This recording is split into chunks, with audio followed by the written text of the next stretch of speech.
पार्थिव शिवलिंग का वर्णन करते हुए अगर हम उसको श्रवण करें और अपने जीवन में उतारें तो एक बात अपनी जिंदगी की उतार कर रखना कि पार्थिव शिवलिंग का निर्माण केवल कलिकाल में नहीं,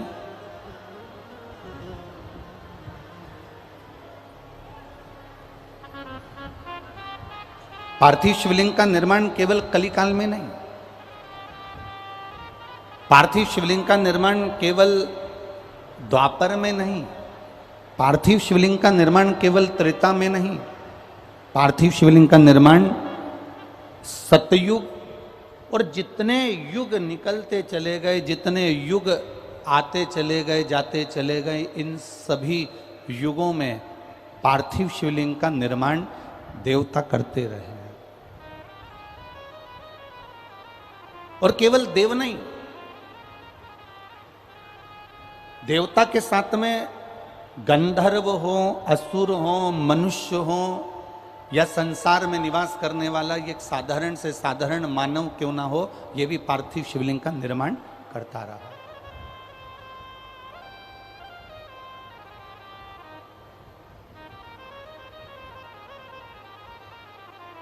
एक बड़ा सुंदर संवाद हमारे यहाँ पार्थिव शिवलिंग का त्रेता का आता है कि भगवान देवाधिदेव महादेव की पूजन के लिए भगवान राम जी महाराज ने समुद्र के तट पर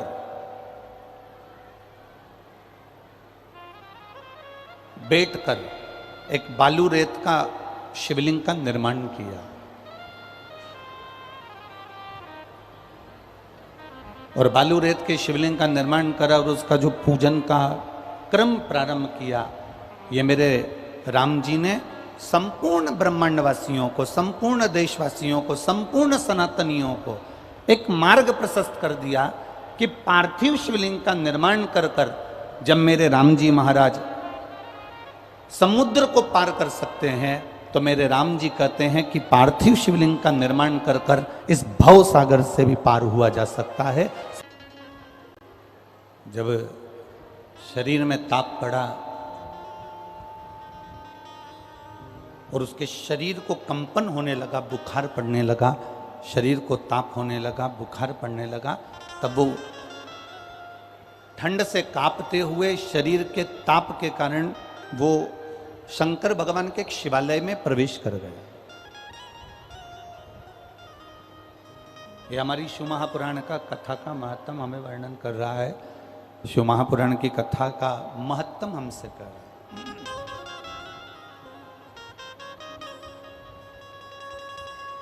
शिवालय में प्रवेश कर गया। अब शरीर कांप रहा है, शरीर में तपन हो रही है और शंकर जी के मंदिर में बैठा और एक कोई विद्वान ब्राह्मण, कोई एक विद्वान भूदेव, एक ब्राह्मण बैठकर शिव महापुराण की कथा का वाचन कर रहा था।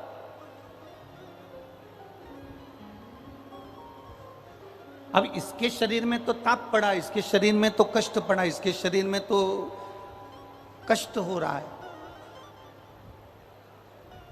और ये शिवजी के मंदिर में जाकर बैठ गया और भगवान शंकर के मंदिर में जब भगवान शिव का जय घोष हो रहा है, शिव महापुराण की कथा का वाचन हो रहा है, ब्राह्मण देवता बार बार आवाज लगा कर रहे हैं हर हर महादेव। जब ब्राह्मण बार बार हर हर महादेव कर रहे हैं, बार बार उच्चारण कर रहे हैं, बार बार कर रहे हैं, तो इसको कष्ट हो रहा है। अभी इससे पहले जो छत्तीसगढ़ की कथा थी उसमें हमने वर्णन किया था, छत्तीसगढ़ की कथा में आपको कहा था कि शरीर में ताप बढ़ता है तो भोजन छूट जाता है, शरीर में कष्ट बढ़ता है तो भोजन छूट जाता है, और जब हमारे घर में, हमारे अंदर पाप बढ़ता है तो भगवान का भजन छूट जाता है। फिर भगवान के भजन में हमारा मन नहीं लगता, भगवान की भक्ति में हमारा मन नहीं लगता, भगवान के स्मरण में हमारा मन नहीं लगता।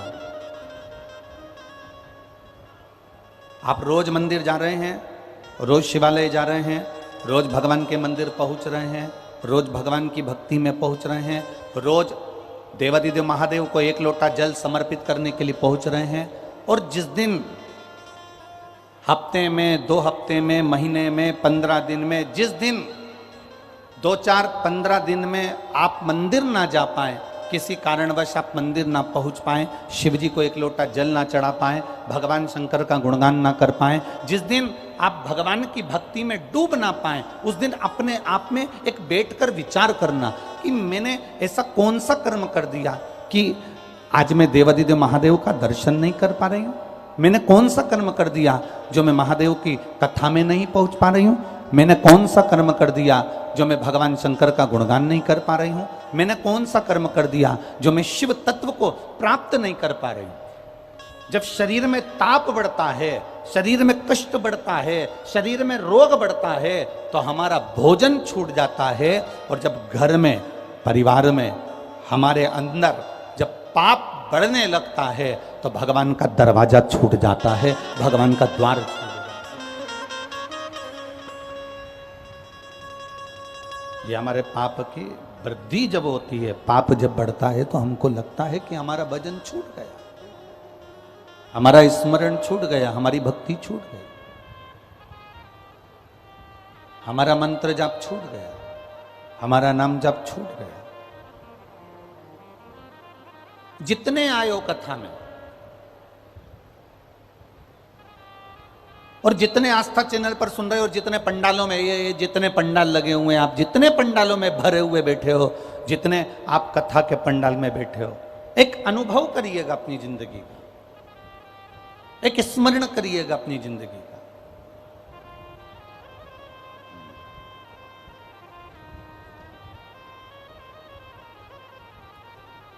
कभी कभी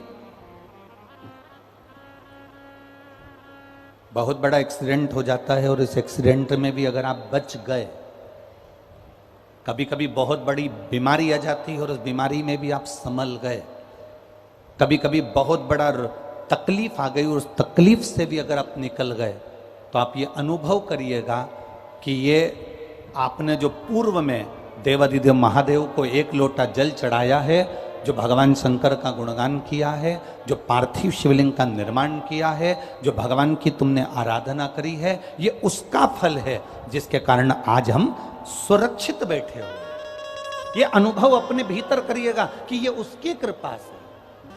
अकाल मृत्यु वो मरे जो काम करे चंडाल का, और काल उसका क्या बिगाड़े जो भक्त हो महा।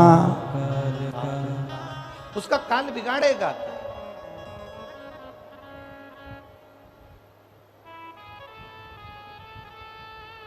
आप लगे हो शिव भक्ति में, आप लगे हो शंकर भगवान की आराधना में, आप लगे हो शिव के स्मरण में, क्या काल बिगाड़ेगा?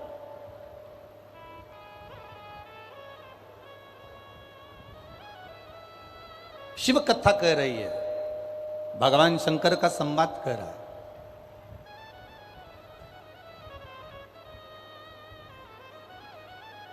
मृत्यु प्राप्त कर लेना एक सरल विषय है,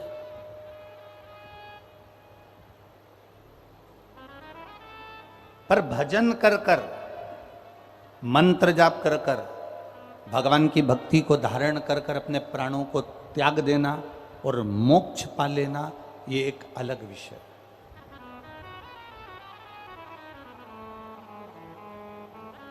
ये एक अलग विषय है। मोक्ष पाने के लिए मरना जरूरी नहीं है। अगर कोई आपसे कहे कि भैया मोक्ष चाहिए तो मरना पड़ेगा, ना ना ना ना, मोक्ष पाने के लिए मरना जरूरी नहीं है। मोक्ष पाने का सबसे सुंदर तरीका है अपने आप को समझना। हम जो जिंदगी जी रहे हैं, हम जो भगवान की भक्ति में रमे हुए हैं, हम जो भजन में रमे हुए हैं, हम जो मंत्र साधना में रमे हुए हैं, हम जो माँ की सेवा में रमे हुए हैं, हम जो महादेव की सेवा में रमे हुए हैं, हम जो परमात्मा की सेवा में रमे हुए हैं, मोक्ष के लिए मरना जरूरी नहीं है। मोक्ष के लिए अपनी उस चलती हुई जिंदगी में, अपने जीवन में अपने आप को जान लेना हमारा मोक्ष प्राप्ति का साधन बन सकता है। अपने आप को पहचान लेना।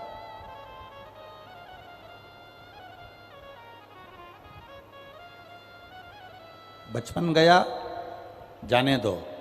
जवानी गई, जाने दो। अधेड़ी गई, जाने दो।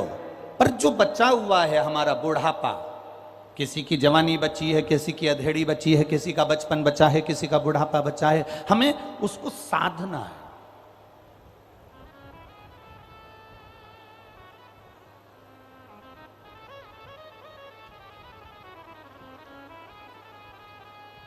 कई माताओं को हमने देखा है, मेरे को उम्मीद है कि दतिया में भी आपने देखा होगा, कई माताएं पानी भर के लाती हैं ना जब कुएं से, बावड़ी से, तालाब से, तो हंडे के ऊपर हंडा, एक मटके के ऊपर दूसरा मटका रखा रहता है, एक हंडे के ऊपर दूसरा हंडा रखा रहता है, और वो चोमली पर रखा रहता है। काय पर रखा है? जम के बोलो जरा। वो जो चोमली होती है कपड़े की, उस चोमली पर, वो हंडे पर हंडा रखा हुआ है।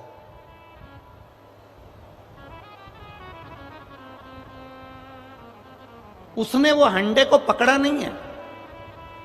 जिस हंडे को मां लेकर जा रही है, जिस हंडे को माता ले जा रही है, उस हंडे को उसने पकड़ा नहीं है। बस वो चोमली पर, वो सिर पर चोमली पर हंडा, हंडे पर हंडा रखा हुआ है, और वो मां चली जा रही है, और उसके साथ में एक सखी और जा रही है। वो बात करती बहुत दूर तक चलेगा। थोड़ी दूर कहीं रुक भी गए तो भी वो बात में लगे हुए हैं, क्योंकि हंडे पर हंडा रखा है। अब बात भी कर रही है, चल भी रही है, बातचीत करते करते कहीं खड़ी भी हो गई है, बातचीत करते करते किसी से मिलना भी हो गया उसका, परंतु उसका हंडा नीचे नहीं गिरा है, क्योंकि वो बात जरूर कर रही है, वो मिल जरूर रही है, वो सहेली से साथ में मिलकर बात करती चल जरूर रही है, पर उसका जो ध्यान है वो उस हंडे में बना हुआ है। शिव महापुराण की कथा कहती है, जैसे हंडा लेकर चलने वाली, मटका लेकर चलने वाली नारी का ध्यान, स्त्री का ध्यान उसके मटके में होता है, उसके हंडे में होता है। शिव महापुराण की कथा कहती है, तुम कहीं पर भी रहो, दुकान में, व्यापार में, नौकरी में, सर्विस में, घर में, परिवार में, तुम्हारी मर्जी पड़े जहां रहो, पर शिव पुराण कहती है कि अपना ध्यान परमात्मा के चरणों में लगाकर चलना तो जिंदगी की सार्थकता।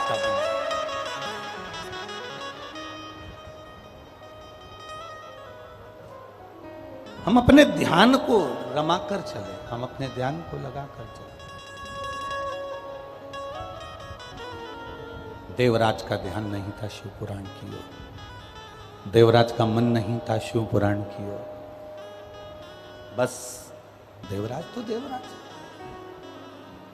ब्राह्मण देवता कथा कह रहे हैं, ब्राह्मण देवता कथा बोल रहे हैं, और देवराज की चित्त वृत्ति में कथा नहीं पहुंच रही। इसको क्रोध आ रहा है, इसको गुस्सा आ रहा है कि ये हर हर महादेव बोल रहे हैं और मेरे शरीर में ताप हो रहा है, मेरे शरीर में कष्ट हो रहा है, मेरे शरीर में रोग हो रहा है, मेरे शरीर में बीमारी पड़ रही है, और ये हर हर महादेव बोल रहे हैं।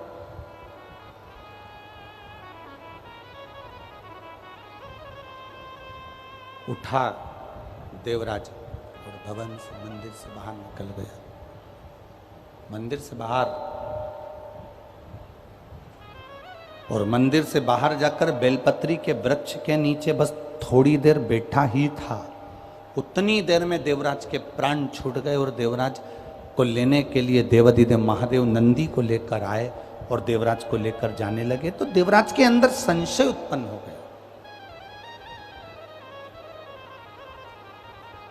देवराज के अंदर एक संशय उत्पन्न हुआ कि मैं पापी, मैंने पाप किया, मैंने जिंदगी में झूठ बोला, मैंने कपट करा, मैंने चोरी करी, मैंने बेईमानी करी। देवराज कह रहे हैं कि मैं पापी और मैंने ये सब गलत काम किए, उसके बाद भी मेरे प्राण छूटने पर भगवान देवाधिदेव महादेव, मेरे प्राण छूटने पर मेरे शंकर भगवान मुझे लेने के लिए आए। आखिर मैंने पुण्य करा तो करा कौन सा?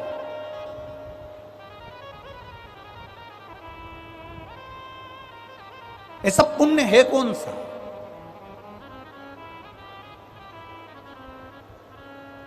वो कौन सा पुण्य है जो मैंने भूल से कर दिया? वो कौन सा पुण्य है जो मेरी जिंदगी में हो गया?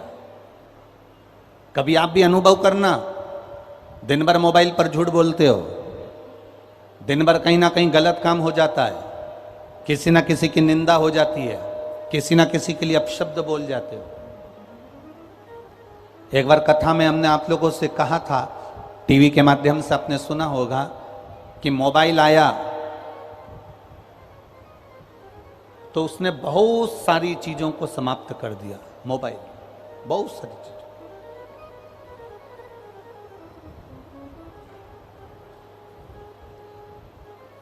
मोबाइल आया तो उसने बहुत सारी चीजों को खत्म कर दिया। मोबाइल आया, कैमरा खत्म हो गया। बोलो सही है कि गलत है? अब कैमरे का प्रयोग, कोई कैमरा टांग के चलता है क्या? बस मोबाइल निकाला और कैमरे से, मोबाइल से फोटो खींच लिया। मोबाइल आया, कैमरा खत्म हो गया। मोबाइल आया, MP3 खत्म। पहले लोग CD लगाते थे, कैसेट लगाते थे, फिर गाने सुनते थे। अब मोबाइल आया तो MP3 खत्म। अर्थात गाना सुनना है तो कोई को बक्से वगैरह लगाने की जरूरत नहीं पड़ती, मोबाइल पर सुन लेता। मोबाइल आया, कैमरा खत्म हो गया। मोबाइल आया, MP3 खत्म हो गई। मोबाइल आया तो कैलेंडर, जिससे लोग तारीख देखा करते थे, वो कैलेंडर भी खत्म हो गया। मोबाइल आया तो ये घड़ी भी खत्म। अब लोग टाइम देखते हैं तो मोबाइल का बटन दबा के देख लेते कितनी बज रही है। मोबाइल आया, कैमरा खत्म हो गया। मोबाइल आया, MP3 खत्म हो गई। मोबाइल आया, कैलेंडर खत्म हो गया। मोबाइल आया तो घड़ी खत्म हो गई। और मोबाइल पत्नी के हाथ में आया तो तुम खत्म।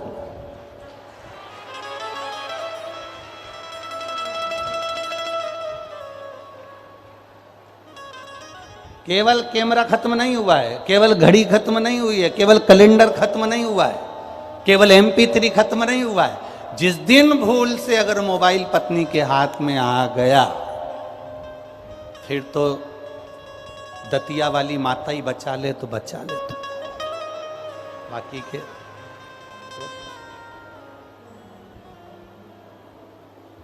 देवराज ने देवाधिदेव महादेव से पूछा कि मैंने पुण्य कौन सा करा, तो महादेव ने केवल एक ही बात कही कि ये तेरा पुण्य नहीं, तेरी माता जी का पुण्य था। तुम्हारी माता ने जो पुण्य करा था, उस पुण्य का फल तुम्हें मिल रहा है। तेरी माता एक लोटा जल मेरे मंदिर में, मेरे शिवालय में जाकर समर्पित करती थी। उस जल का फल ये मिला कि तू ब्राह्मण कुल में जन्म लेने के बाद भी तूने शंकर के मंदिर में पहुंचने के बाद चोरी करता था, तो चोरी करने के बाद भी तू शिव मंदिर में पहुंचकर कथा को श्रवण किया। और कथा श्रवण कर कर तो भूलवश बेलपत्री के पेड़ के नीचे आकर बैठ गया और यहां तेरे प्राण छूट गए। शंकर भगवान कहते हैं, बेलपत्री का जो वृक्ष है ये मेरा एक स्थान है, मेरा स्थान। शिव धाम देवराज चले गए। शिव जी से जो प्रश्न किए गए उसका उत्तर देवराज ने दिया।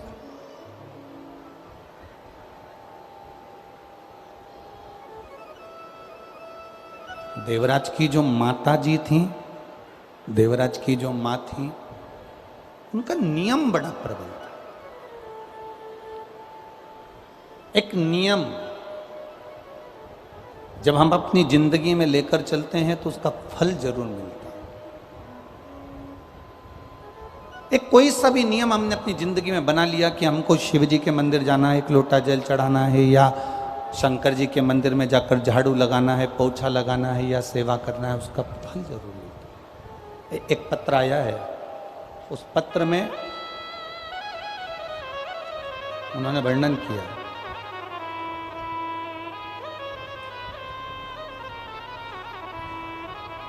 मेरा नाम रंजना निखरा है, मेरे पति का नाम राकेश निखरा है, मैं इंदरगढ़ जिला दतिया मध्य प्रदेश की हूँ।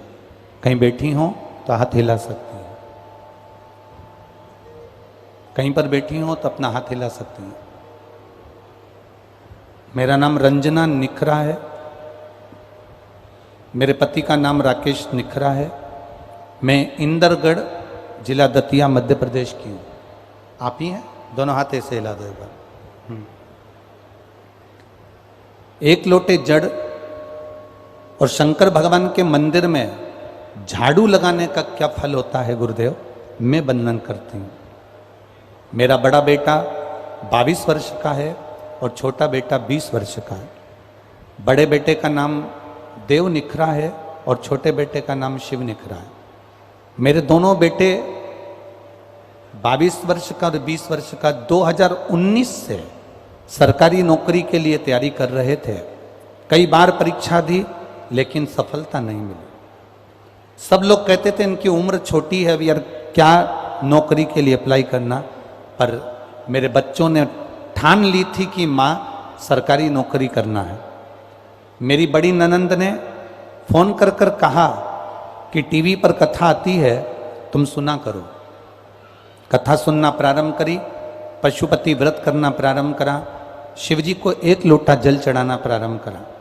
गुरुदेव, दुनिया के लोग बहुत सारा उपाय बताते हैं, पर आपने केवल एक लोटे जल का उपाय बताया, वो हमने प्रारंभ किया। मेरे बेटे ने परीक्षा दी और मैं रोज बाबा से निवेदन कर कर आती थी, पशुपति व्रत करती, बाबा से कहती बाबा मेरे बच्चों की नौकरी जरूर लगा देना।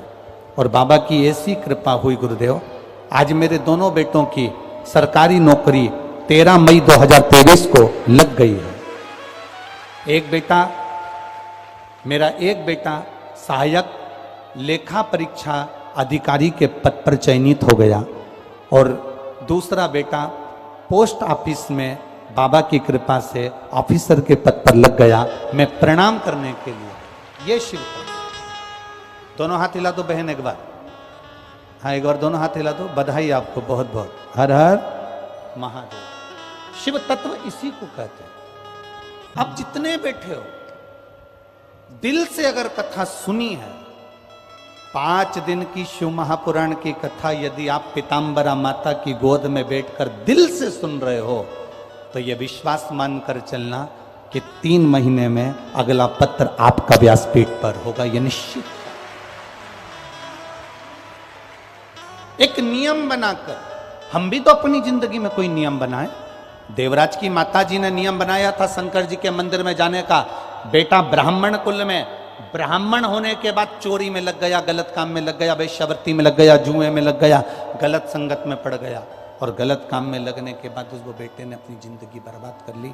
चोरी का धन लेकर शिव जी के मंदिर में चले गया, बैठा, बेलपत्री के पेड़ के नीचे बैठकर उसके प्राण चले गए और वो शिव के धाम चले गए। वो घड़ी के नियम हम बनाए। एक नियम हमारी जिंदगी में होना चाहिए।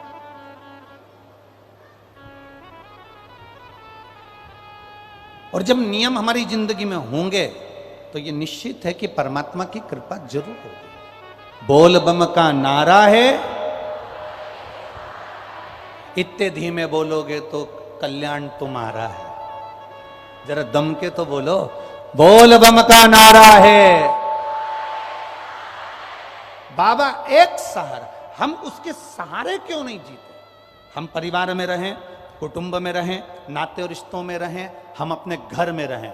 ना हमको साधु बनना, ना हमको सन्यासी बनना, ना हमको तपस्वी बनना, ना हमको कहीं गंगा जी के घाट पर जाकर बैठना। हमको परिवार में रहकर भगवान की भक्ति में रमे रहना। 24 घंटे नहीं, 24 घंटे नहीं।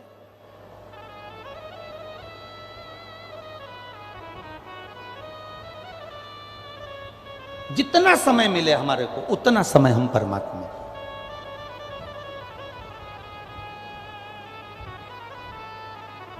एक जीजी ने हमसे कहा, गुरुजी ये बताओ कि भगवान की भक्ति कितनी देर की करना चाहिए। हमने कहा जितनी देर तुम पेंसिल से लाइन खींचो और डब्बा भरो, बस घड़ी मिला लेना कि पेंसिल से लाइन खींचने में कितनी देर लग रही है और डब्बा भरने में कितनी देर लग रही। उतनी देर भी अगर तुमने मुख से राम कह लिया, कृष्ण कह लिया, शिव कह लिया तो कल्याण हो गया। बस उतना भी कर लिया ना तो बहुत है। वो करने वाला बैठा हुआ है, वो उदार बैठा है, वो करता है स्वयं। अब चित्त से स्मरण कर कर, हाँ ये जरूर है कि आपको गाड़ी वाला थोड़ा दूर उतार देगा, वहां से आप पैदल पैदल पैदल पैदल कथा के पंडाल तक चलेंगे। थोड़ा कष्ट जरूर होगा। जब मेरे भोलेनाथ जी सीहोर से चलकर यहां आ सकते हैं तो आप भी तो कथा के पंडाल तक आ सकते हो।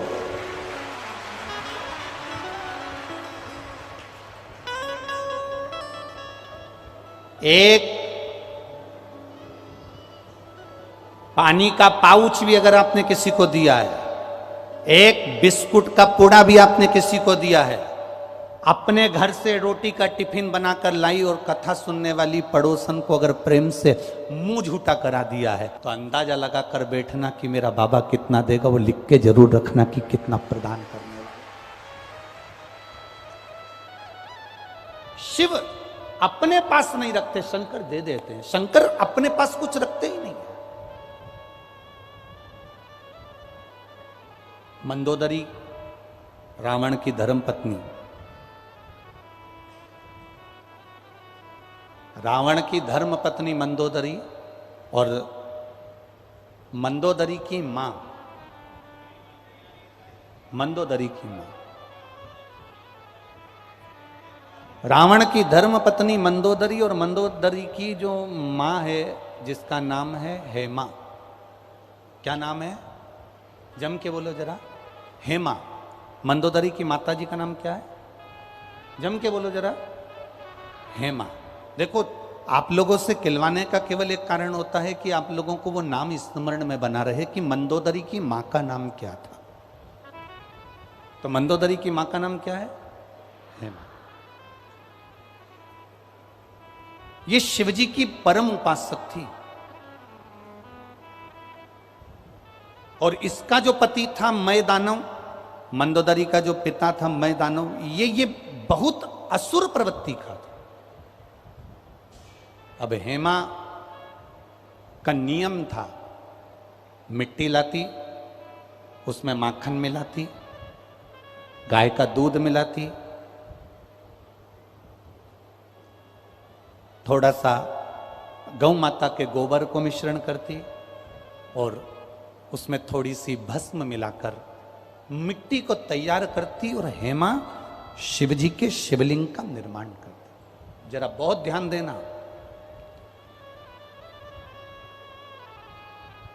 ये कथा शायद आपकी जिंदगी को बदल दे। हेमा का नियम, मंदोदरी की माता जी का नियम था, मिट्टी को लेकर आना, गाय का गोबर मिलाना, भस्म मिलाना और उसमें थोड़ा सा माखन मिलाना और मिलाकर उस मिट्टी को फेंट कर उसका शिवलिंग का निर्माण कर, शिवलिंग का निर्माण।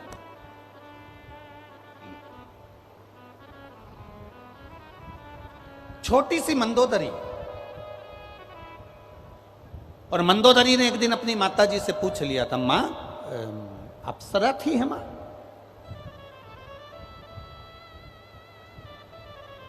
मैदानव की दो धर्म पत्नी थी, हेमा और रंभा। हेमा और रंभा दोनों अप्सरा थी। अब मंदोदरी भी बड़ी सुंदर थी, तो एक दिन मंदोदरी ने अपनी माँ से पूछ लिया, माँ तू मिट्टी लाती है, मिट्टी में माखन मिलाती है और माखन मिला के उसमें भस्म मिलाती है और उसमें गाय का गोबर मिलाकर तू मिश्रण कर कर पार्थिव लिंग का निर्माण करती है। माँ, इस पार्थिव लिंग के निर्माण का फल क्या मिल सकता?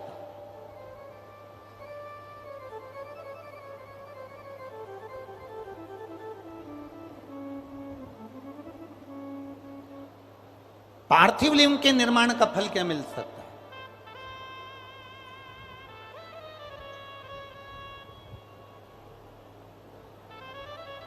हेमा ने कहा कि मंदोदरी तू क्या चाहती है वो बता, तू चाहती क्या है वो बोल। मंदोदरी ने कहा, मां, नारी और पुरुष ये दोनों का मंगल विवाह होता है। नारी पहले जाती है, पुरुष पहले जाता है, ये तो किसी को नहीं मालूम, जो भाग्य में लिखा होता है वो होता है। नारी पहले जाएगी कि पुरुष पहले जाएगा ये किसी को नहीं मालूम। मां, जो ललाट पर लिखा हुआ होता है, जो पूर्व का कर्म करा हुआ होता है, उसी के अनुसार पति पहले गया कि पत्नी पहले गई, ये ललाट पर जिसके जो लिखा होगा, जो कर्म की गति लिखी होगी वो उसके साथ होगा।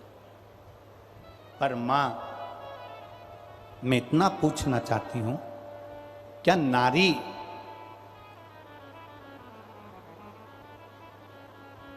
शिवलिंग का निर्माण करती है और उसका पूजन करती है, मान लो भूलवश, वैसे तो नारी ये चाहती है कि वो अखंड सौभाग्यवती होकर जाए, पर कोई कारणवश नारी का पति अगर पहले चले गया और नारी अगर बाद में जा रही है, तो क्या मां शिवलिंग के निर्माण का कोई फल उसको प्राप्त हो सकता है?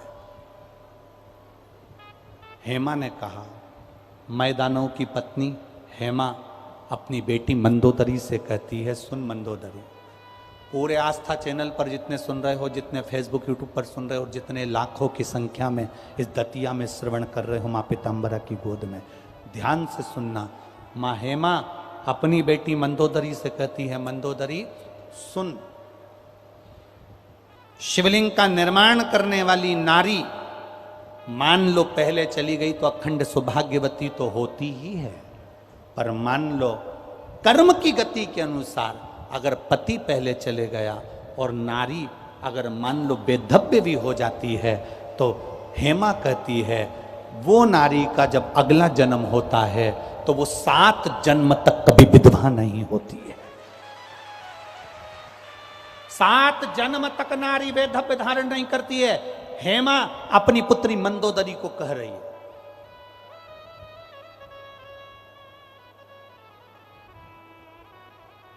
पंच कन्या में एक कन्या मंदोदरी है, जिसका ये संवाद, और यही संवाद मंदोदरी ने केवल अपने अंदर नहीं रखा।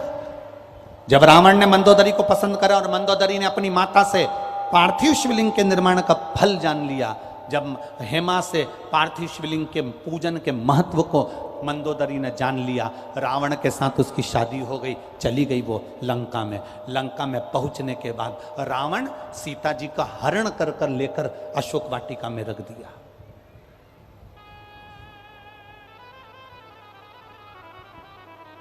अशोक वाटिका का पूरा काम त्रिजटा को दिया गया,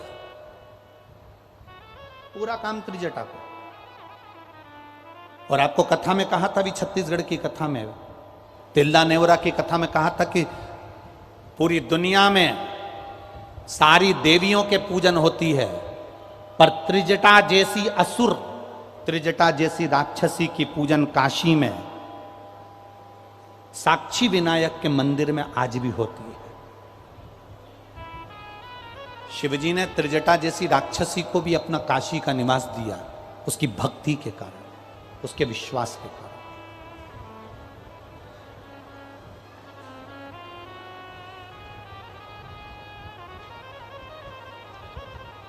सीता मैया को ले जाकर अशोक वाटिका में रखा।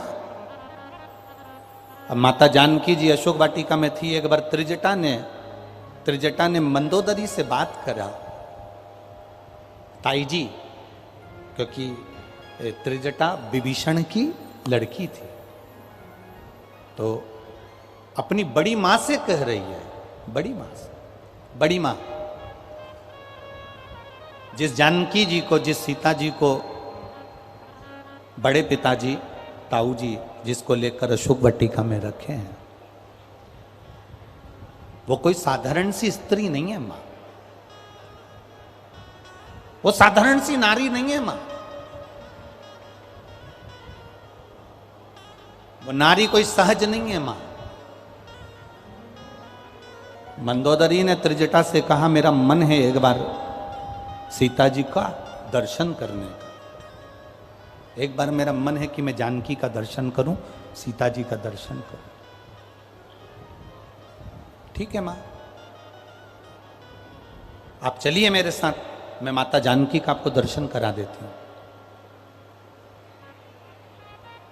और त्रिजटा मंदोदरी को लेकर सीता जी के सामने पहुंच गई और माता जानकी का दर्शन, जब त्रिजटा ने सीता जी का दर्शन मंदोदरी को कराया, मंदोदरी ने हाथ जोड़कर सीता जी से क्षमा मांगी, मेरा पति आपको बलपूर्वक खींचकर अशोक वाटिका में लाकर विराजमान कर दिया है, मैं क्षमा चाहती हूं, मेरा पति, उसने जो गलती करी मेरे को उसके लिए क्षमा मांग।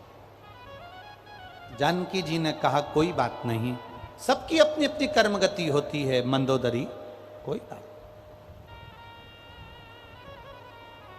मंदोदरी ने कहा, मैं जिसकी आराधना करती हूं, आपसे निवेदन करना चाहती हूं कि उसकी आराधना आप भी करें। मंदोदरी कह रही है कि मैं जिसकी आराधना करती हूं उसकी आराधना आप भी करें, और जिस दिन आपकी आराधना का फल पूर्ण हो जाएगा, मेरे देवाधिदेव महादेव आपको स्वयं राम जी से एक बार मिलवा जरूर देंगे, ये निश्चित है। आपकी आराधना का फल जब पूर्ण हो जाता है, अभी आपको कहा कि मां पीतांबरा की गोद में बैठकर कथा सुन रहे हो, दतिया में बैठकर कथा सुन रहे हो, अधिक मास के महीने में कथा सुन रहे हो, श्रावण के महीने में कथा सुन रहे हो, ये आपकी भक्ति का बल जब प्रबल हो जाएगा। लोग कहते हैं, गुरु जी ऐसा शिव महापुराण में क्या है कि लोग पंडाल में बैठ के कथा सुनते हैं और उनके मनोरथ पूरे हो जाते हैं। शिव महापुराण में ऐसा, ये पत्र तो हम लोग बहुत कम पढ़ते हैं, ये जितने पढ़े हैं, अगर इन्हीं हम कहते हैं, मीडिया वालों को भी हमने कई बार कहा कि ये पत्रों में सबके मोबाइल नंबर है, इन पत्रों में सबके एड्रेस है, इन पत्रों में सबका पता लिखा हुआ है। आप कभी मौका मिले तो इन पत्रों को पढ़कर उनके घर भी जा सकते। एक पत्र और देखिए कितना सुंदर लिखा किसी ने।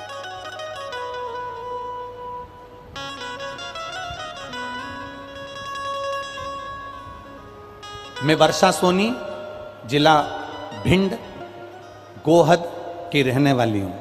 कहीं बैठी हैं?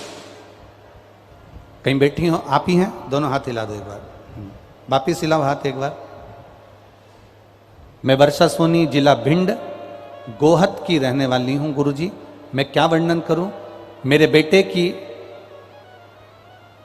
बैंक मैनेजर की एग्जाम में बहुत विघ्न आते थे। कभी 1 नंबर से रह जाता, कभी 2 नंबर से रह जाता, कभी 3 नंबर से रह जाता, उसका नहीं हो पाता था। बहुत परेशान थे, उसकी हिम्मत टूट गई। मेरा बेटा मुझसे कहता है, मम्मी सब करा धरा रह जाता है, कोई मतलब नहीं है, अब एग्जाम नहीं दूंगा। मुझे उसका दर्द नहीं देखा गया। मैंने उससे कहा, तू एक काम कर, वो सियोर वाला महाराज कहता है सारी समस्या का हल एक लोटा जल। तू एक काम कर कि शिवजी के मंदिर में जाकर जल चढ़ाना प्रारंभ कर।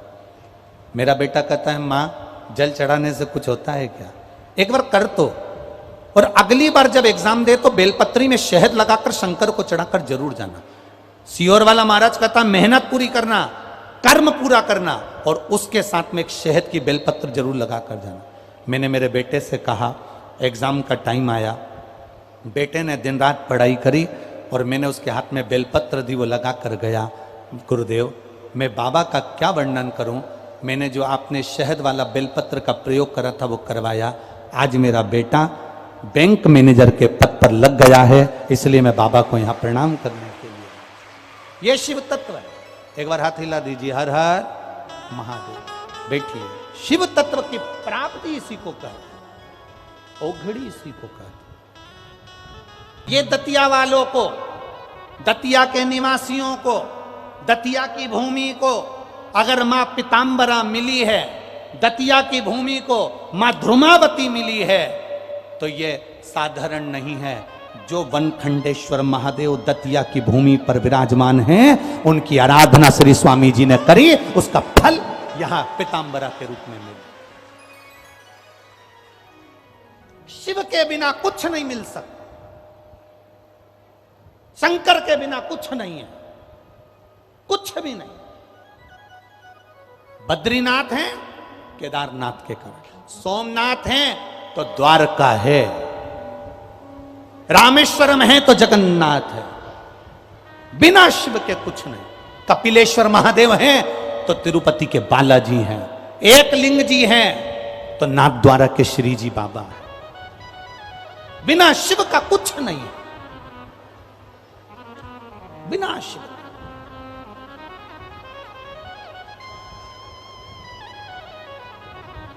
स्वामी जी ने कितना कितना तप करा शंकर जी का, कितनी शिव जी की सेवा करी होगी। वो बनखंडेश्वर महादेव की पूजन में स्वामी जी लगे रहते थे, दिन भर लगे रहते थे। शंकर जी के मंदिर में सफाई करना, सेवा करना, आराधना करना, पूजन करना, अर्चना करना। सबसे पहले स्वामी जी अगर आए थे, महाराज जी अगर आए थे, तो वो बनखंडेश्वर महादेव के पास में ही बैठा करते थे, वहीं आराधना करते, वहीं तप साधना करते। वहीं पर देवाधिदेव महादेव ने कृपा कर दी और कह दिया, यहां मेरी जगत जननी पार्वती का बगलामुखी अवतार पीतांबरा को यहां विराजमान कर दे, धूमावती को यहां विराजमान कर दे।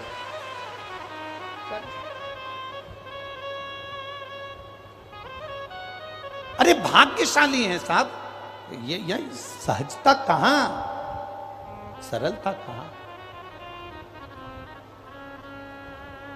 कई लोग कहते हैं जब कोई काम अटकता है, राजनेता हो, सत्ताधारी हो, जिसको कोई काम अटक गया तो लोग कहते हैं कि हम पीतांबरा पीठ जाते हैं, दतिया जाते हैं और माता की आराधना करते हैं और हमारा काम हो जाता है। तो आखिर ऐसा गुरुजी पीतांबरा पीठ में ऐसा क्या है? उनसे कहना चाहूंगा, केवल पीतांबरा पीठ में केवल पीतांबरा अकेली नहीं है, शिव और शक्ति दोनों बैठे हैं, इसलिए कार्य सफल होता है। शंकर और सती स्वयं विराजमान है, मां पीतांबरा के साथ में मेरा देवाधिदेव महादेव भी विराजमान है, मेरा शिव साथ में बैठे।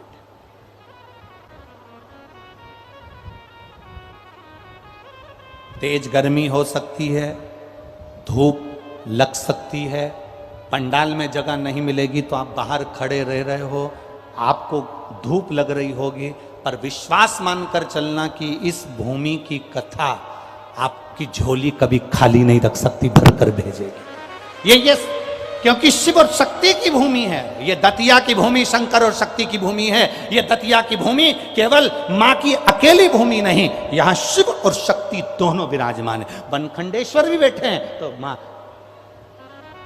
जगत जननी भी बैठी,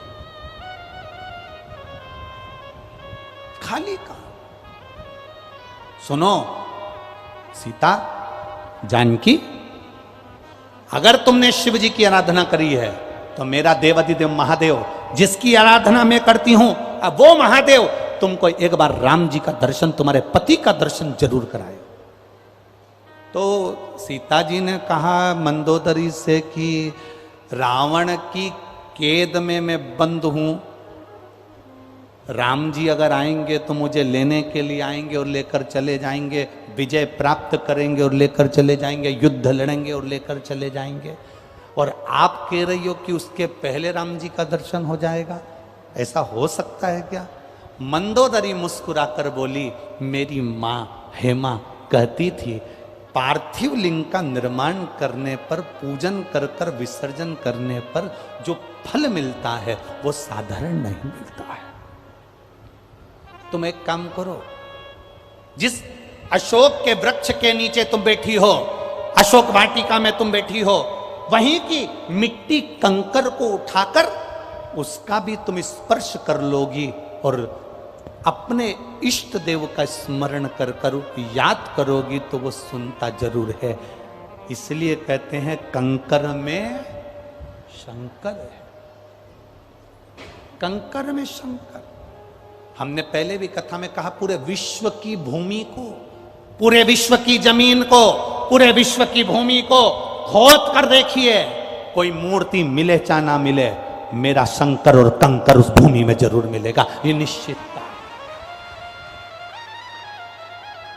मिलेगा। तो लोग कह रहे थे काशी में कितना लोगों ने कहा ये हमारी है, ये हमारी है, ये हमारी है।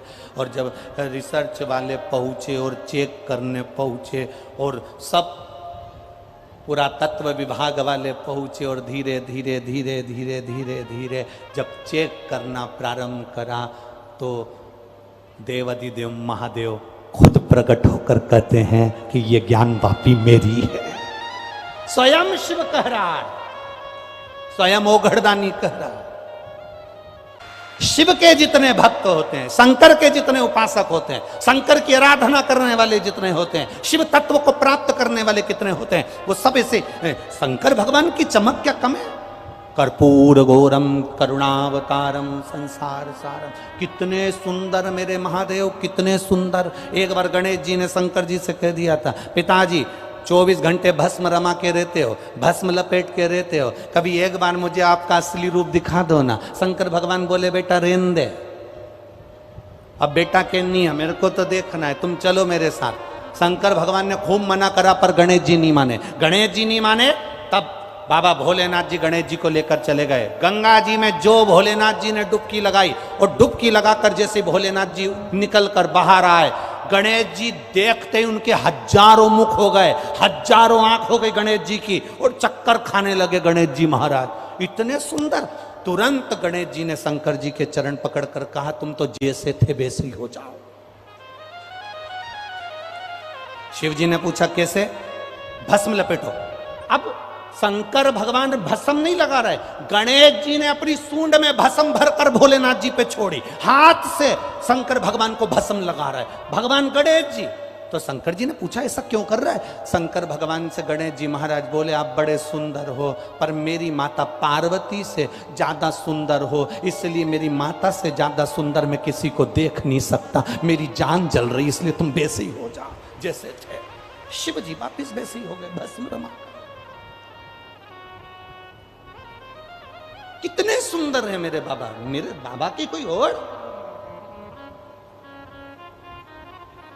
लक्ष्मी जी की माता जी, भगवान विष्णु जी की सासू जी ख्याति देवी लक्ष्मी जी को शिव जी को देने वाली थी, मना कर दिया। सारी देवियां भगवान शंकर को प्राप्त होने वाली थी, शिव जी ने मना कर दिया। ना ना, इतने सुंदर है। कर्पूर गौरम करुणावतार, कितना सुंदर स्वरूप मेरे महादेव का, कितना सुंदर।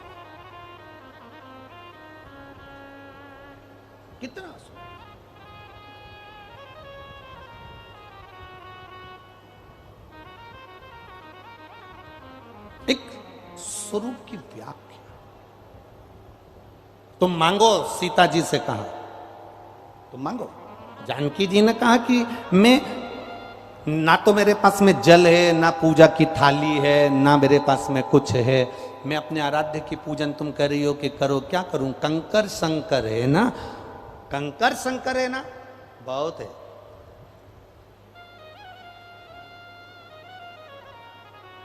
ये इतने आप लोग कथा सुनने आए हो, या बैठ के जब कथा सुनकर जाओ तो सिर पे जिस रज पर आप बैठे हो, जिस जमीन पर आप बैठे हो, जिस आसन पर आप बैठे हो, उसकी रज थोड़ी सी सिर पर लगाकर जरूर जाया करो। इतने करोड़ों लाखों भक्तों में कोई शंकर का ऐसा भक्त आता है जिसके अंदर शिव समाया हुआ होता है, उसकी रज जमीन पर पड़ जाती है, हमारा कल्याण कर कर चली जाती है। कोई ऐसा आया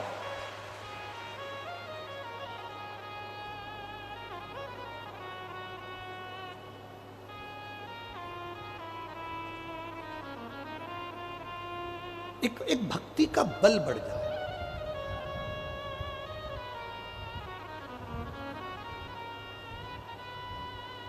एक माँ ने लिखा है कि मेरे जीवन का मैं क्या वर्णन करूं कि मेरे घर में संतान नहीं थी और डॉक्टर ने कह दिया था कि तेरे गर्भाशय में गांठ है, गर्भाशय में गांठ है, संतान का सुख तेरे को जिंदगी भर पत्र में लिखा उसने, संतान का सुख तेरी जिंदगी में कभी नहीं मिलेगा, तेरे गर्भाशय में गांठ।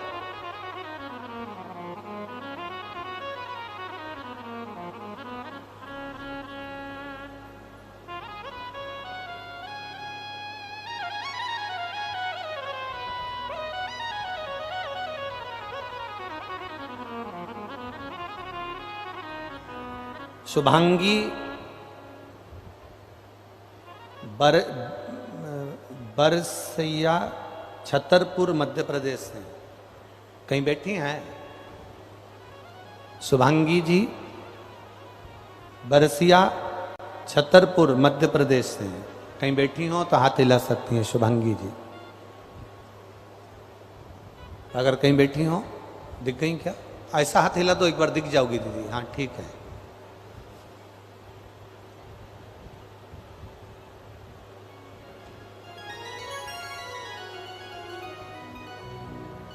बच्चे को साथ लेकर आई हो क्या? थोड़ा सा ऊंचा करो बच्चे को, अगर लाई हो तो। लाई हो साथ में? नहीं लाए? कई साल हो गए थे गुरुजी, संतान का सुख नहीं था। डॉक्टर ने कह दिया था संतान का सुख नहीं है। बाबा की कृपा का क्या वर्णन करूं, मैंने पशुपति व्रत करना प्रारंभ कर दिया। सफेद आंकड़े की जड़ वाला प्रयोग करा, एक बार करा नहीं हुआ, दूसरी बार करा नहीं हुआ, सफेद आंकड़े की जड़ का प्रयोग तीसरी बार करा, बाबा की कृपा से 15 दिन बाद गर्भ ठहर गया। पर डॉक्टर का कहना था कि ये बच्चा ठीक नहीं है, इसको निकाल दो, क्योंकि तुम्हारे गर्भाशय में ठीक था नहीं। अल्ट्रासाउंड करवाया, डॉक्टर ने कह दिया बच्चा बेकार है, इसको निकाल दो। पर बाबा पर भरोसा कर कर शिव जी को जल चढ़ाकर आचमन करना प्रारंभ करा, एक बेलपत्री को खाना प्रारंभ करा, 9 महीने जैसे तैसे निकाला। दूसरी बार अल्ट्रासाउंड कराया तो डॉक्टर ने कहा तुम्हारा बच्चा अभी ठीक तो है पर तुम्हारी नॉर्मल डिलीवरी नहीं होगी, तुम्हें ऑपरेशन से बच्चा होगा। तब मैंने गुड़ की डली वाला प्रयोग करना प्रारंभ करा और बाबा की कृपा से नॉर्मल डिलीवरी हुई। डॉक्टर ने कहा था यह बच्चा ठीक नहीं है। 15 अप्रैल 2023 को भोले बाबा की कृपा से मेरे घर में पुत्र रत्न की प्राप्ति हुई और मेरा बच्चा बिल्कुल ठीक है। बाबा की कृपा से मैं उसको प्रणाम करने लगा। ये शिव तत्व है। बैठी है बहन, एक बार हाथ हिला दो। हर हर महादेव। शिव की प्राप्ति का केंद्र बिंदु हमारा विश्वास, हमारी दृढ़ता, हमारा भरोसा और हमारी भक्ति, ये शिव तत्व की ओर, ये उघड़ तत्व, ये प्रभु की कृपा से मिला। सीता मंदोदरी कह रही है मैंने अपनी मां हेमा से सुना था, सीता मेरी माता ने कहा था मुझसे कि शंकर भगवान की आराधना करते हैं तो शिव सुनता है। ब्रह्मलोक के देवता ब्रह्मा जी हैं, बैकुंठ लोक के देवता भगवान विष्णु हैं, पृथ्वी के देवता, मृत्यु लोक के देवता केवल देव अधिदेव महादेव है। सुनते हैं, वो श्रवण करते हैं। वो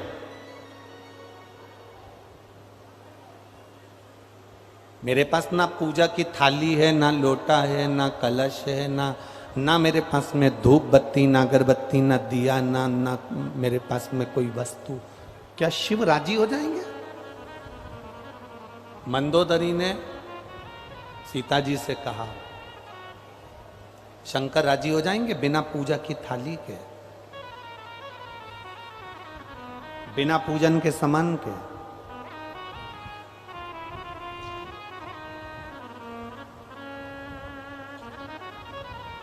मेरे महादेव को ना तो तुम्हारे नारियल की जरूरत है, मेरे महादेव को ना तुम्हारे द्वारा दी हुई कोई वस्तु की जरूरत है। मेरे महादेव कहते हैं एक लोटा जल तुम्हारे पास में हो तो चढ़ा दो, नहीं हो मेरी चढ़ी हुई बेलपत्र उठाकर वापिस मुझ पे चढ़ा दो। वो भी नहीं है मंदिर के बाहर से निकलते जाते जाते मुस्कुरा कर चले जाओ, वो भी नहीं हो मंदिर के शिखर का दर्शन कर कर चले जाओ, वो भी नहीं हो तो मेरा कोई भक्त शिव महापुराण की कथा सुनकर जा रहा हो, उसके मुख का दर्शन कर लो तो कल्याण हो जाए।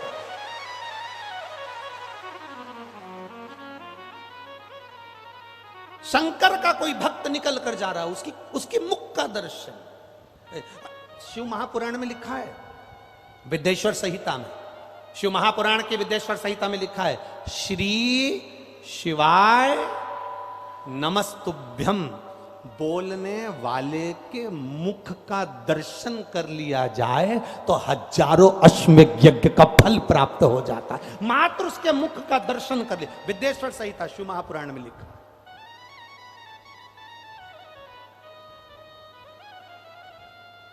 केवल मुख का दर्शन करा।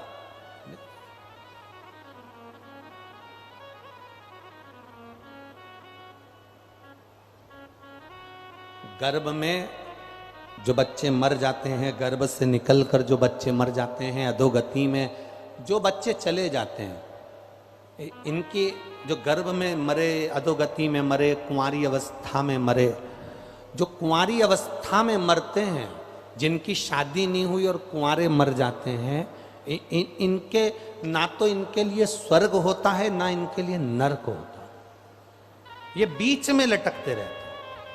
हम कई लड़का लड़कियों से कहते हैं, हम कई बेटा बेटियों से कहते हैं कि तुम ये प्रेम और स्नेह के जाल में आकर कि मैं मर जाऊंगी और मालूम पड़े उसके चक्कर में तुम कुंवारे मर गए। कभी शिव पुराण को अच्छे से पढ़ना कि ना तुम्हारे लिए स्वर्ग है ना तुम्हारे लिए नरक है, प्रेत की योनि में पड़े रहते हो।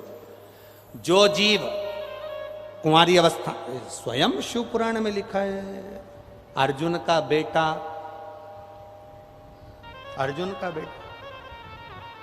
आर्यमा,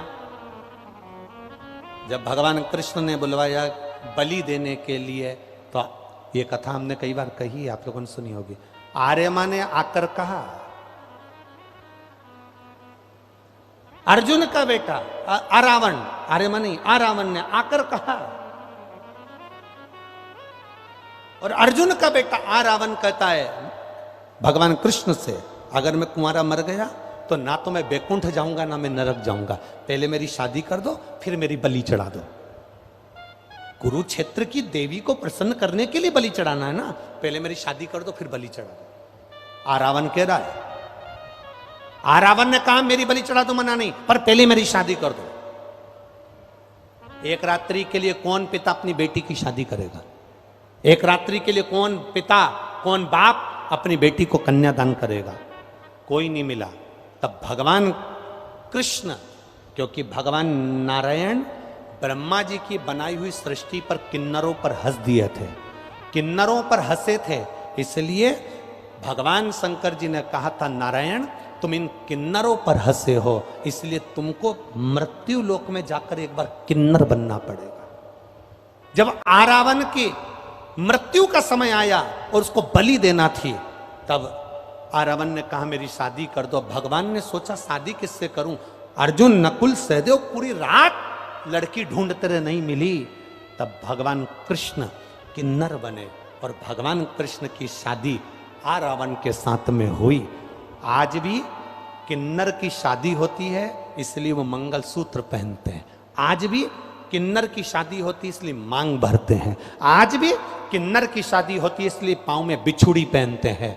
और शादी होती किसके साथ है? जिसके साथ भगवान कृष्ण की शादी हुई, आरावण के साथ। किन्नर की शादी भी आज भी आरावण के साथ, एक घड़े के साथ होती है।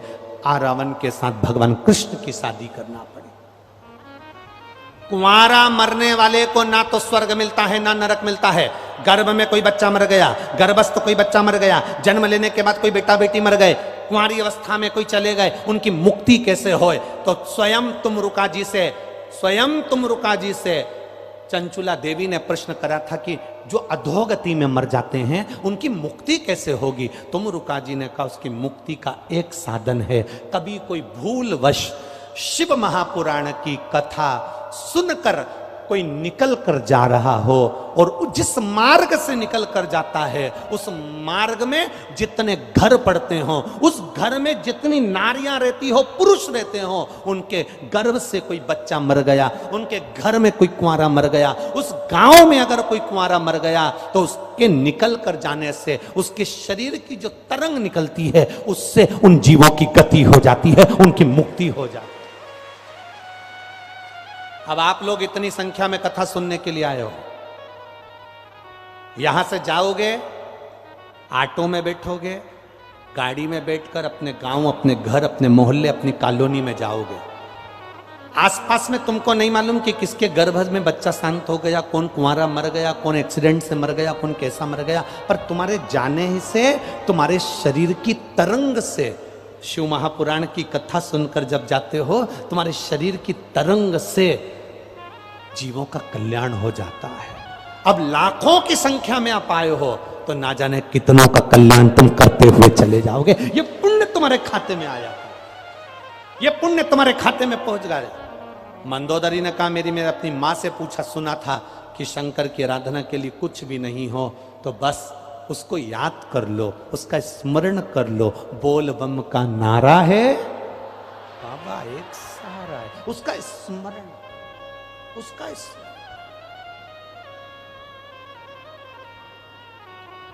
ठीक है। सीता मैया जिस वृक्ष के नीचे बैठी थी, उसी वृक्ष के नीचे सीता जी स्मरण राम जी का, शिव जी का कर। समय आया, देखिए मंदोदरी के शब्द को एक कथाकार, एक वक्ता,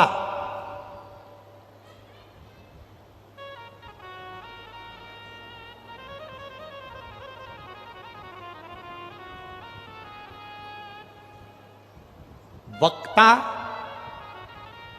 जब बोलता है और सुनने वाला अपनी जिंदगी में अगर उतार लेता है तो वक्ता बोलता है, सुनने वाले ने अगर उतार लिया तो वक्ता उसका वक्त बदल देता है। ये निश्चितता है।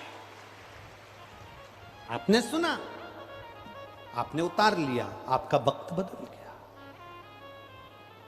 कोई कहे कि गुरुजी, कई लोग कहते हैं गुरुजी आशीर्वाद दो हमारा बेटा अच्छा रहे, आशीर्वाद दो हमारी बेटी अच्छी रहे, आशीर्वाद दो हमारा पति अच्छा रहे, आशीर्वाद दो हम अच्छे रहें। हम उनसे कहते हैं हमको तो आशीर्वाद देना भी नहीं आता, फालतू की बात है। जैसे तुम हो वैसे हम हैं, जैसे तुम 2 रोटी खाते हो वैसे हम 2 रोटी खाते हैं, जैसे माता के गर्भ से तुमने जन्म लिया वैसे माता के गर्भ से हमने जन्म लिया, जैसे तुम्हारी जिंदगी निकली है वैसे हमारी जिंदगी निकली है। हम में कुछ भी नहीं कि हम आपको आशीर्वाद दे सकें, बल्कि आप भगवान से प्रार्थना करा करो कि भगवान ऐसा आशीर्वाद दे कि आपकी और हमारी दोनों की जिंदगी सार्थक हो और भगवान का भजन करते हैं। हमारे पास में कोई भभूतिन या बेल या चमत्कार हमारे पास में नहीं है। हमारे पास में तो केवल ये शंकर कंकर शिव जी का नाम है। आप भगवान की कथा सुन लोगे, शंकर जी के मंदिर जाना चालू कर दोगे। हमारे पास मत आओ, हमसे मिलने होटल में भी मत आओ, क्योंकि हम तुमसे मिलने वाले हैं नहीं। फालतू की बात है। कोई कहे किसी और वाले महाराज जी से मिला दो, उनसे हमारा ये काम कर, ना ना ना, हमारे पास मिलने भी मत आओ। हम जिसका भजन कर रहे हैं, जिस देवाधिदेव महादेव को हम भजते हैं, उस देवाधिदेव महादेव को तुम भी भजते रहो, कल्याण निश्चित हो जाएगा। भजन करो, भक्ति करो, विश्वास रखकर भजो भगवान शिव को, भरोसा रखकर भजो शिव को। एक पत्र में लिखा है, किसी बहन की किडनी पूरी खराब हो गई, डॉक्टर ने कहा बदलना पड़ेगा। डॉक्टर कह रहा बदलो, उस बहन ने भी संकल्प ले लिया, डॉक्टर साहब आप गोली दीजिए, दवाई दीजिए। डायलिसिस चल रहा था और उसने संकल्प लिया कि शंकर जी पे चढ़ा हुआ पानी जब तक नहीं पीऊंगी तब तक सुबेरे मुख भी नहीं धोऊं। उसके घर के लोग नहा के मंदिर जाते, जल ला कर देते, हाथ में जल डालकर श्री शिवाय नमस्तुभ्यम बोलकर आचमन कर लेती है, पत्र में आचमन कर लेती है। उसकी किडनी दूसरी बार जांच कराने के लिए जब वो ग्वालियर गई तो उसकी किडनी ने काम करना प्रारंभ कर दिया। ये शिव भक्ति है, ये औघड़ी है, ये शंकर। भजन को बढ़ाइए, आपके भक्ति को बढ़ाओ, आपकी स्मरण को बढ़ाओ, आपके अपने भीतर के बल को बढ़ाने का प्रयास करो। शिव तत्व कह रहा है, भगवान शंकर की कथा कह रही है। सीता जी से कहा, मंदोदरी ने, सीता जी ने उस दिन से कंकर शंकर मानकर भगवान का स्मरण किया। समय आया, राम जी पहुंच गए समुद्र के किनारे। समुद्र को पार करना था। हनुमान जी से कहा, कोई विद्वान पंडित लेकर आओ जो यहां शिवलिंग की पूजन करा, पार्थिव शिवलिंग की पूजन करा, उसके लिए विद्वान ब्राह्मण ला। हनुमान जी ने जामवंत से पूछा कि विद्वान पंडित कौन है। जामवंत बोला, मेरी निगाह में तो केवल एक ही विद्वान है जो लंका के अंदर रहता है, लंका का राजा रावण। विद्वान तो इतने में हनुमान जी हंसकर बोले, वो आएगा यहां पूजन कराने के लिए, तुम्हारी मति मारी गई है।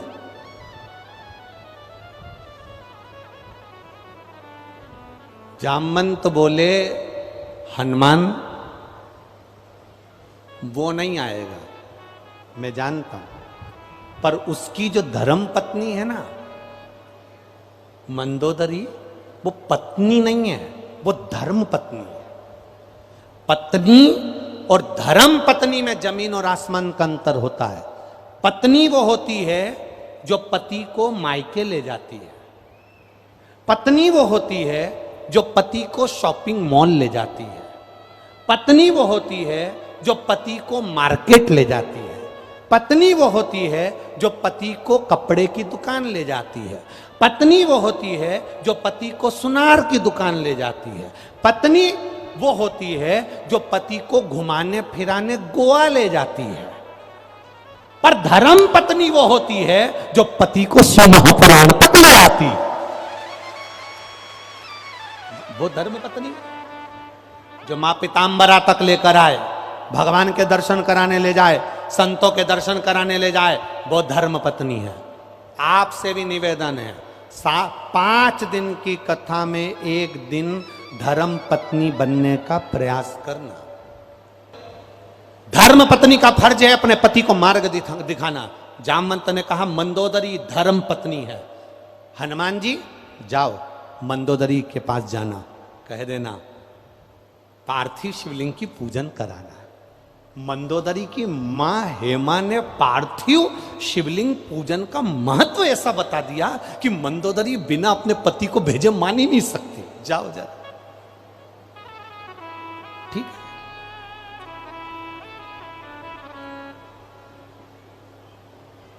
चले जाओ जाओ। हनुमान जी गए मंदोदरी के पास में। मंदोदरी हनुमान जी को देखकर आश्चर्य में पड़ी, क्यों रे बानर, तू मेरी लंका में आग लगा कर गया था। हनुमान जी बोले, मां मैंने आग लगाई थी। दुनिया के लोग कहते हैं मैंने आग लगाई, पर मां ईमानदारी से बोलूं, मेरी पूंछ में कपड़ा भी रावण ने बनवाया था, तेल भी रावण ने डाला था, आग भी रावण ने लगाई थी, फिर ये लंका कैसे जल गई? मां आपका बेटा है ना मेघनाथ, अक्षय, ये मेघनाथ ने ऊपर आवाज लगाकर कहा, मेघो बरसो, लंका जलना नहीं चाहिए। मैं पवन का बेटा हूं, मैंने भी आवाज लगाई, पिताजी वो पानी बरसा रहे हैं, तुम हवा चला दो। अब पवन देव आ गए, उन्होंने जलदेव से कहा, अपन दोनों सगे भाई हैं और मेरा बेटा वहां पूंछ जल रही है और तू पानी बरसा रहा है, वो लंका जलाने बैठा है। इतने में मेघ ने कहा, जल ने कहा, भैया पवन तू चिंता मत कर, गाड़ी पानी की जाएगी पर पेट्रोल भरा हुआ जाएगा। टैंकर पानी का है पर अंदर पेट्रोल भरा है। मेघनाथ को लगेगा पानी बरसा रहे, मैंने डीजल और पेट्रोल बरसा दिया, पूरी लंका स्वाहा। तो मंदोदरी कह रही है तुमने मेरी लंका जलाई। हनुमान जी बोले मेरी कहाँ सामर्थ्य था जो मैं लंका जला सकूं, ये मेरा कुछ भी नहीं है, ये तो सब उसकी कृपा है। क्या चाहते हो? विद्वान ब्राह्मण चाहिए, पार्थिव शिवलिंग का पूजन हो रहा है। मंदोदरी की आंख से आंसू झलक गए। पार्थिव शिवलिंग? हाँ, कौन बना रहा है? राम जी बनाएंगे, पूजन करेंगे, इसलिए हम महाशिवलिंग का प्रतिष्ठा करना है, कोई विद्वान ब्राह्मण चाहिए। मंदोदरी बोली मेरे पति के बराबर दुनिया में कोई विद्वान है ही नहीं। तो हनुमान जी बोले हमें तो एड्रेस ही यहीं का मिला है, शुरू से ही इतना विद्वान और कहां मिलेगा, आप अपने पति को भेजिए। इतने में मंदोदरी चुप होकर बैठ गई। मंदोदरी से हनुमान जी ने कहा चुप हो गई माता, क्या बात है? हनुमान जी के शब्द सुनकर मंदोदरी बोली वो मेरा पति है, मैं उसको अच्छे से जानती हूँ, वो कभी किसी भी हालत में राम जी की पूजन में नहीं जाएगा, क्योंकि ये विरोधी पार्टी है। अपनी पार्टी की बात हो तो दूसरी बात है, पर ये विरोधी है, विरोधी की पार्टी में कैसे? नहीं मां, आप कृपा करोगी तो जरूर जाएगा। इतने में मंदोदरी ने कहा मैं एक बार प्रैक्टिकल करके देखती हूं, तुम रुको। मंदोदरी गई और रावण के पास जाकर बोली स्वामी आप ब्राह्मण कुल में जन्मे, आपने कभी ब्राह्मण कर्म नहीं करा। रावण कहता है मैं मस्तिष्क पे त्रिपुंड धारण करता हूं, जनेऊ पहनता हूं, भगवान की आराधना करता हूं, ये ब्राह्मण कर्म नहीं तो और क्या है? मंदोदरी ने कहा इसको ब्राह्मण कर्म नहीं कहते। ब्राह्मण कर्म वो होता है जजमान के यहाँ जाए, पूजन कराए और दक्षिणा लेके आए। रावण बोला मंदोदरी अपने यहाँ कुछ कमी पड़ रही है जो दक्षिणा मंगवाने के लिए मुझे भेज रही है? मंदोदरी बोली ब्राह्मण का कर्म तो करना चाहिए, एक बार किसी जजमान के यहाँ पूजन कराओ, दक्षिणा लेकर आओ। इतने में रावण बोला मुझे पूजन करने कौन बुलाएगा, मैं लंकेश, मुझे पूजन करने कौन बुलाएगा? मंदोदरी ने कहा वो तुम्हारे वो राम जी है ना, शंकर जी की स्थापना कर रहे हैं, प्रतिष्ठा के लिए तुमको बुलाया। रावण मुख घुमाकर मंदोदरी को देखे बावरी हो गई, पागल हो गई। वहां पूजन कराने जाऊंगा? मैं नहीं जाता। मंदोदरी कहने लगी मैंने सुना था रावण बड़े विद्वान है, लंकाधिपति बड़े विद्वान है, पर मुझे लगता है कि तुम शून्य हो, तुम में विद्वत्ता नहीं है। रावण कहता है मैं पूजन कराने जा सकता था, पूजन कराने चले भी जाऊंगा, पर एक ब्राह्मण कभी अधूरी पूजन नहीं करा सकता। तो मंदोदरी ने पूछा मैं कौन सी बोल रही कि तुम अधूरी पूजन करा, तुम तो पूरी पूजन करा। रावण बोलता है राम जी की पत्नी सीता यहाँ पर है, राम जी वहां पर है, ये पति पत्नी दोनों गठजोड़ा बांध के नहीं बैठेंगे तब तक प्रतिष्ठा कैसे होगी? इतने में मंदोदरी बोली विद्वान ब्राह्मण सारी जुगाड़ जानता है।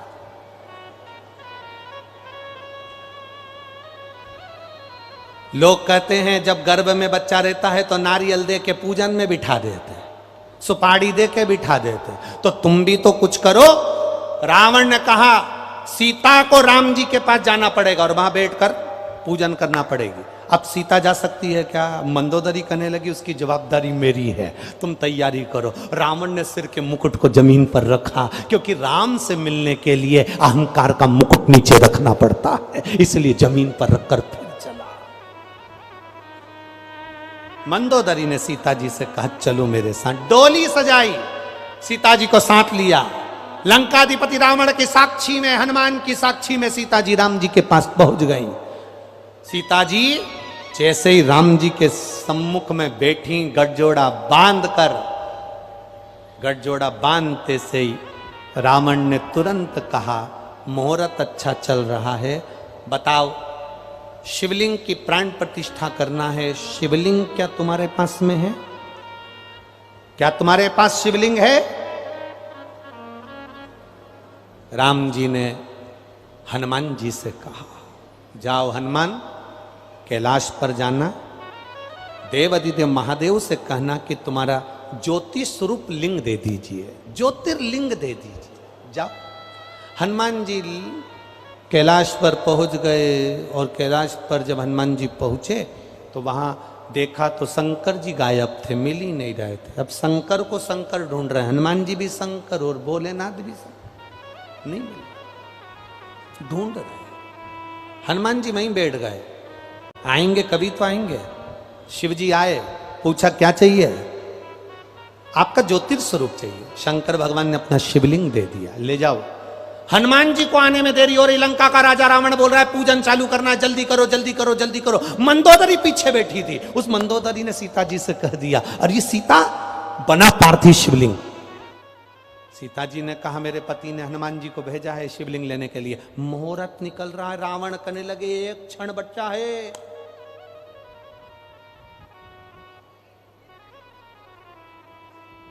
ज्येष्ठ का महीना, शुक्ल पक्ष की दशमी, जिस दिन माता सीता जी ने बालू के शिवलिंग का निर्माण करा जो रामेश्वर धाम बन गया।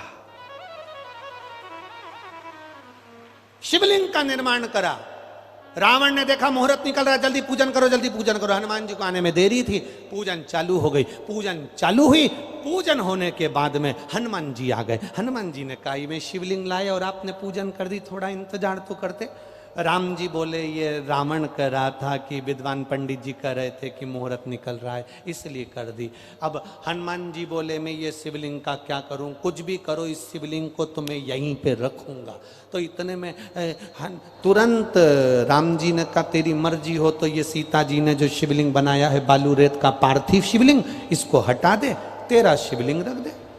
हनुमान जी बोले अब भी हटाता हूं। सीता जी ने मंदोदरी को देखा, मेरा बनाया हुआ पार्थिव शिवलिंग ये हटा रहा।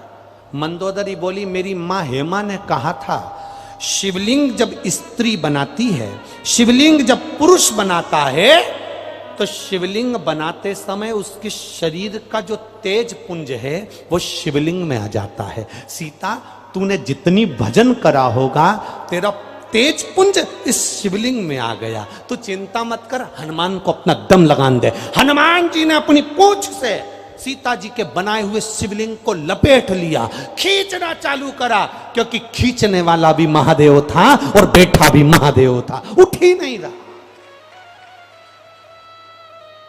खींचने वाला भी शिव, हनुमान कौन? शंकर सुवन केसरी। हनुमान कौन? शिव। खींचने वाला भी शिव है, जमकर बैठा हुआ भी शिव है। सीता जी मंदोदरी से बोली मेरा बनाया शिवलिंग कहीं मिट ना जाए। मंदोदरी बोली मेरी माँ ने कहा है पार्थिव शिवलिंग ऐसे ही नहीं बन जाता, जो बनाता है उसका भाग्य भी बनता है और जो शिवलिंग बना है उसमें उसका तेज आ जाता है, ऐसे ही नहीं हट सकता। कोई साधारण है पार्थिव शिवलिंग? सावन के महीने में जितने लोग पार्थिव शिवलिंग का निर्माण करते हैं, सावन के महीने में जितने लोग पार्थिव शिवलिंग बनाकर पूजन करते हैं, कोई सहजता नहीं है। करोड़ों करोड़ों पुण्य हमारे जीवन के प्राप्त हो जाते हैं, तब शिवलिंग बनता है। हनुमान जी ने पूंछ लपेटी और रामेश्वर का जो शिवलिंग बना था सीता जी ने उसको खींचा, शिवलिंग हिला नहीं, शिवलिंग नहीं हिला। खींच रहे हैं नहीं हिलता। हनुमान जी मौन होकर बैठ गए। राम जी ने पूछा क्या हो गया? हिल ही नहीं रहा। सीता जी मंदोदरी को देखी, मंदोदरी बोली चुप बैठो, ये महादेव है, साधारण नहीं है। लोगों को बालू रेत लगती है, लोगों को कंकर लगता है, लोगों को पार्थिव लगता है, पर मंदोदरी कहती है मेरी माँ ने कहा था ये पार्थिव नहीं है, बनाने वाला भी शिव है और बनने वाला भी शिव है, साधारण नहीं हो सकता। यहां बैठकर आप लोग करोड़ों शिवलिंग का निर्माण 5 दिन में करोगे, करोड़ों। जब करोड़ों शिवलिंग का निर्माण करोगे तो बनाने वाला भी महादेव होगा और बनने वाला भी महादेव होगा। आप जब शिवलिंग का स्पर्श कर कर, हमने कई बार कहा है, जब आप लोग शिवरात्रि पर शिवलिंग बनाते हो, सावन के महीने में सोमवार को शिवलिंग बनाते हो, सावन के महीने में शिवलिंग बनाते हो, अधिक मास में शिवलिंग बनाते हो, हम कई लोगों को पहले भी कहे, आज भी कहते हैं, महाराज आप अपने हाथ से शिवलिंग बनाओ। ब्राह्मण देवता तो कहेंगे लाओ मैं बना देता हूं, नहीं, आप अपने हाथ से बनाओ। क्यों?